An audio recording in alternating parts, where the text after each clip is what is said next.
शंकर रे गलिया जी पापा शंकर रे दुआर हथिया पिया सल पापा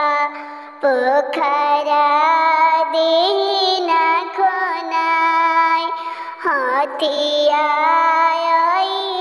पिया सल जी पापा पोखरा दीना खोनाय हथिया पिया सल जी पापा पोखरा दीना खोनाय काकाउन कर खोइनी जी पापा काई रखनी उदार के कारा करना जी पापा